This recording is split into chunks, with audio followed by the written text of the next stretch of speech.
Hi all, എൻ്റെ പേര് ആര്യ ശ്രീകുമാർ. ഞാൻ ഫൈനൽ ഇയർ ചെയ്യുവാണ് PGയിൽ. ഹിസ്റ്ററിയിലാണ്, കാരോട്ടം ക്യാമ്പസിലാണ് പഠിക്കുന്നത്. അപ്പം ഈ യൂട്യൂബ് ചാനൽ എൻ്റെ ക്ലോസ് ഫ്രണ്ടിൻ്റെയാണ്, ഐശ്വര്യയുടെ. അപ്പം ഇതിനകത്ത് അഡ്മിഷൻ റിലേറ്റഡ് ആയിട്ടൊരു വീഡിയോ ചെയ്യുന്നതിനെക്കുറിച്ച് അവൾ എന്നോട് പറഞ്ഞിട്ടുണ്ടായിരുന്നു. അപ്പോൾ അതിലേക്ക് വേണ്ടി കുറച്ച് കാര്യങ്ങൾ പറയാനാണ് ഞാനിപ്പോൾ വന്നിട്ടുള്ളത്. അപ്പോൾ എൻ്റെ ഒരു അഡ്മിഷൻ സ്റ്റോറിയാണ് ഞാനിത് പറയാൻ ഉദ്ദേശിക്കുന്നത്.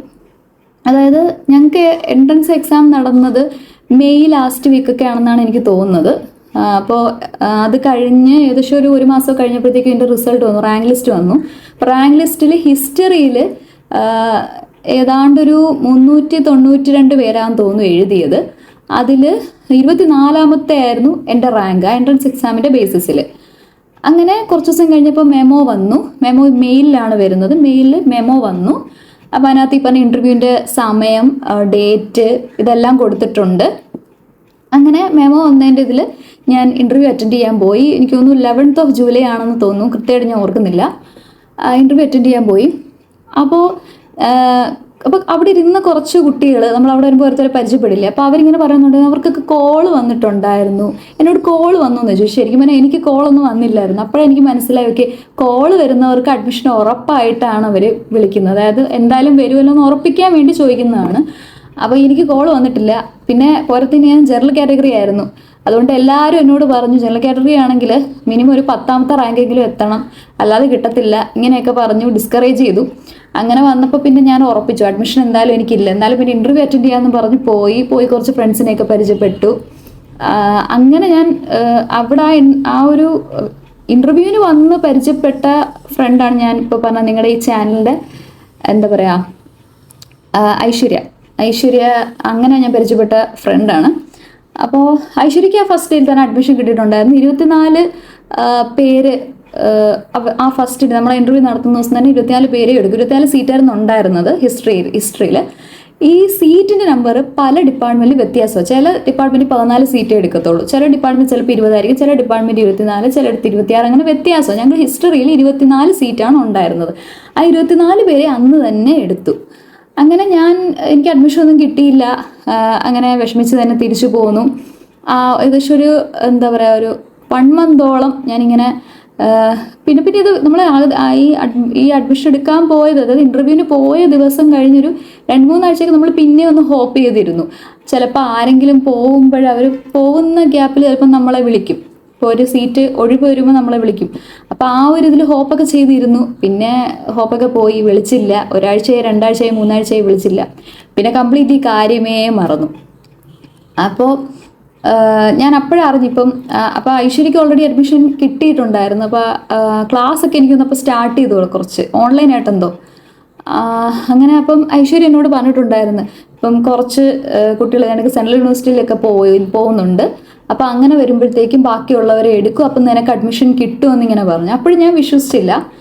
അങ്ങനെ പിന്നെ നമുക്ക് യൂണിവേഴ്സിറ്റി ഓഫ് കേരളയിൽ അഫിലിയേറ്റഡ് കോളേജസിലേക്ക് അപ്ലൈ ചെയ്യാൻ വേണ്ടിയിട്ടുള്ള ഡേറ്റൊക്കെ വന്നു, അതൊക്കെ കൊടുത്തു. അങ്ങനെ എനിക്ക് ഞാൻ പഠിച്ച SM കോളേജിലായിരുന്നു ഡിഗ്രി ചെയ്യുന്നത്. അവിടെ തന്നെ എനിക്ക് PG ഹിസ്റ്ററിക്ക് വേണ്ടിയിട്ട് ഫസ്റ്റ് അലോട്ട്മെൻറ്റിൽ വന്നു. അങ്ങനെ ഞാൻ അഡ്മിഷൻ എടുക്കാൻ വേണ്ടി പോകുമായിരുന്നു. അതിൻ്റെ തൊട്ട് തലേ ദിവസമാണ് എനിക്ക് ക്യാമ്പസിൽ നിന്ന് കോൾ വന്നത്. ഇത് കണക്ക് അഡ്മിഷൻ ആയിട്ടുണ്ട് എന്ന് പറഞ്ഞിട്ട് കോൾ വന്നു. അപ്പോൾ എനിക്ക് ഭയങ്കര ഷോക്കിംഗ് ആയിരുന്നു. കാര്യം ഞാനിത് മറന്നേ പോയി. എനിക്ക് കംപ്ലീറ്റ് ഹോപ്പും പോയി, മറന്നും പോയി. എല്ലാവരും പറഞ്ഞു ജനറലാണ്, ഇത്ര റാങ്കൊന്നും പോരാ, കിട്ടത്തില്ല, എല്ലാവരും പറഞ്ഞു.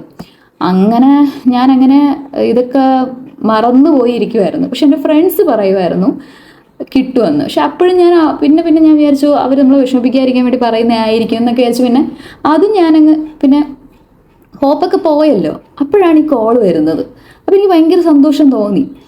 അങ്ങനെ കാര്യം ഞാൻ അവിടത്തേക്ക് കിട്ടാൻ വേണ്ടി ഇന്ന് പഠിച്ച് അങ്ങനെയൊക്കെ നമ്മൾ അത്ര ആഗ്രഹിച്ചൊക്കെ വന്നത്. പക്ഷെ നമുക്ക് കിട്ടിയില്ല. നമുക്ക് ഏതൊരു ജോലിയും പോലെ തന്നെ, ഏതൊരു കോമ്പറ്റേറ്റീവ് എക്സാമും പോലെ തന്നെ അവിടുത്തെ നമ്മുടെ എൻട്രൻസ് കഴിഞ്ഞ് നമ്മളെ സെലക്ട് ചെയ്യുന്നത് ആ റാങ്ക് ലിസ്റ്റിൻ്റെ ബേസിസിനേക്കാൾ ഉപരി കുറച്ചും കൂടി നമുക്ക് പറഞ്ഞ റിസർവേഷൻ ബേസിസ് തന്നെയാണ്. അപ്പോൾ അതുകൊണ്ട് തന്നെ എനിക്ക് അഡ്മിഷൻ കിട്ടാൻ ഞാൻ ഒരുപാട് ലേറ്റായി. അങ്ങനെ ഒരു മന്തൊക്കെ കഴിഞ്ഞിട്ടാണ് എന്നെ വിളിച്ചത്. അപ്പോൾ വിളിച്ചു, അങ്ങനെ ഹാപ്പി ആയിട്ട് അഡ്മിഷനൊക്കെ എടുത്തു. അപ്പോൾ ഇതാണ് എൻ്റെ അഡ്മിഷൻ സ്റ്റോറി എന്ന് പറയുന്നത്. അപ്പം എനിക്ക് പറയാനുള്ളത്, ഇപ്പം നിങ്ങളെല്ലാവരും ഈ അഡ്മിഷൻ കിട്ടുമോ ഇല്ലയോ, റാങ്ക് ലിസ്റ്റ് റാങ്ക് എത്ര ആയിരിക്കും എന്നൊക്കെ പറഞ്ഞ് ഇങ്ങനെ ഡൗട്ടായിട്ട് ഇങ്ങനെ ആലോചിച്ച് വിഷമിച്ച് കൺഫ്യൂസ്ഡ് ആയിട്ടൊക്കെ ഇരിക്കുന്നവരൊക്കെ കാണും. അപ്പം അവരോട് എല്ലാവരോടും എനിക്ക് പറയാനുള്ളത്, നിങ്ങൾ നന്നായിട്ട് എഴുതിയിട്ടുണ്ടെങ്കിൽ എന്തായാലും നിങ്ങൾക്ക് അവിടെ എന്തായാലും കിട്ടും. പിന്നെ കിട്ടുന്ന അവസരം നിങ്ങൾ ഒരിക്കലും പാഴാക്കാതിരിക്കുക. എന്താ അന്നിപ്പോൾ ഞങ്ങളുടെ ബാച്ചിലൊക്കെ കുറേ പേര് കിട്ടിയിട്ട് അവിടെ അഡ്മിഷൻ എടുത്ത് പിന്നെ സെൻട്രൽ യൂണിവേഴ്സിറ്റിക്ക് പോയി. സെൻട്രൽ യൂണിവേഴ്സിറ്റീസിലൊക്കെ കിട്ടുന്നത് നല്ലൊരു ഓപ്പർച്യൂണിറ്റി തന്നെയാണ്. അപ്പം അങ്ങനെ കിട്ടുന്നവർക്ക് അങ്ങോട്ട്, ഇപ്പം ഞാൻ സെൻട്രൽ യൂണിവേഴ്സിറ്റിയിലുള്ള എക്സാം, ഞാൻ CUT എക്സാം ഞാൻ അന്ന് എഴുതിയിട്ടുണ്ടായിരുന്നു. അപ്പോൾ എനിക്ക് കിട്ടിയ യൂണിവേഴ്സിറ്റി ഒന്നും വലിയ വലിയ യൂണിവേഴ്സിറ്റീസ് ഒന്നും എനിക്ക് കിട്ടിയിട്ടുണ്ടായിരുന്നില്ല. അതുകൊണ്ട് ഞാൻ കാര്യമായിട്ടും എയിം ചെയ്ത് തന്നെ പഠിച്ചതാണ്. അപ്പോൾ അവിടുത്തെ എൻട്രൻസ് കിട്ടി, ഞാൻ അവിടെ പോയി. അപ്പോൾ നിങ്ങൾക്ക് ഇങ്ങനെ വലിയ വലിയ യൂണിവേഴ്സിറ്റീസ് കിട്ടുന്നെങ്കിൽ ഡെഫിനറ്റ്ലി അത് നല്ലൊരു ഓപ്ഷൻ തന്നെയാണ്. അപ്പോൾ അതിൽ കാര്യവട്ടമാണ് നിങ്ങളുടെ എയിം എന്നുണ്ടെങ്കിൽ, എന്താ നിങ്ങൾക്ക് അഡ്മിഷൻ കിട്ടുകയാണെന്നുണ്ടെങ്കിൽ അത് ഉറപ്പായിട്ട് നിങ്ങളത് എന്താ പറയുക വേസ്റ്റ് ചെയ്യാതിരിക്കുക. നിങ്ങൾ അവിടെ തന്നെ എന്താ പറയുക കിട്ടുന്നെങ്കിൽ അവിടെ തന്നെ നിങ്ങൾ എടുക്കുക. പിന്നെ ഓരോ ഡിപ്പാർട്ട്മെന്റ് അനുസരിച്ചാണ്, ഓരോ ഡിപ്പാർട്ട്മെന്റിനും ഓരോ രീതികളാണ്. ഇപ്പം നമുക്ക് ഇപ്പം ക്യാമ്പസ് ആണത്, അതൊരു കോളേജ് അല്ല, അത് ക്യാമ്പസ് ആണ്. അപ്പോൾ അതുകൊണ്ട് തന്നെ അവിടെ നമുക്ക് നമ്മുടെ ഡിപ്പാർട്ട്മെന്റിന്റെ ഹെഡായിരിക്കും, ഹെഡ് ഓഫ് ദി ഡിപ്പാർട്ട്മെന്റ് ആണ് അവിടെ ശരിക്കും പറഞ്ഞാൽ നമ്മുടെ കോളേജിൽ ഒരു പ്രിൻസിപ്പൾ പോലെ ആക്ട് ചെയ്യുന്നത് ഹെഡ് ഓഫ് ദി ഡിപ്പാർട്ട്മെന്റ് ആണ്. പിന്നെ വൈസ് ചാൻസലർ ആണ് നമുക്ക് അവിടെ മെയിനായിട്ട് ടോപ്പ് ആയിട്ടുള്ളത് ക്യാമ്പസ്. എന്നാൽ പോലും നമ്മുടെ ഇപ്പം എക്സാംസിന്റെ കാര്യങ്ങളൊക്കെ ആണെങ്കിലും ഡിപ്പാർട്ട്മെന്റിനകത്തുള്ള കാര്യങ്ങളെല്ലാം തന്നെ ഡിസൈഡ് ചെയ്യുന്നത് HOD തന്നെ ആയിരിക്കും. അപ്പോൾ ഓരോ ഡിപ്പാർട്ട്മെന്റിന്റെയും ഇത് വ്യത്യാസമായിരിക്കും, അങ്ങനെയാണ് എനിക്ക് തോന്നിയിട്ടുള്ളത്. അപ്പം നിങ്ങൾ പഠിക്കാൻ ഉദ്ദേശിക്കുന്ന ഏത് ഡിപ്പാർട്ട്മെന്റ് ആണെങ്കിൽ ആ ഡിപ്പാർട്ട്മെന്റിൽ പഠിക്കുന്ന ആളുകളുമായിട്ട് കോണ്ടാക്ട് ചെയ്ത് അവിടുത്തെ കാര്യങ്ങളൊക്കെ മനസ്സിലാക്കാൻ ശ്രമിക്കുക. പിന്നെ റാങ്ക് ലിസ്റ്റ് ഒക്കെ ഇപ്പം പയ്യെ പയ്യെ പബ്ലിഷ് ചെയ്ത് തുടങ്ങിയിട്ടുണ്ട്. അപ്പം എന്തായാലും നിങ്ങൾക്കൊക്കെ അവിടെ അഡ്മിഷൻ ആവട്ടെ, അങ്ങനെ അവിടെ പഠിക്കാൻ സാധിക്കട്ടെ.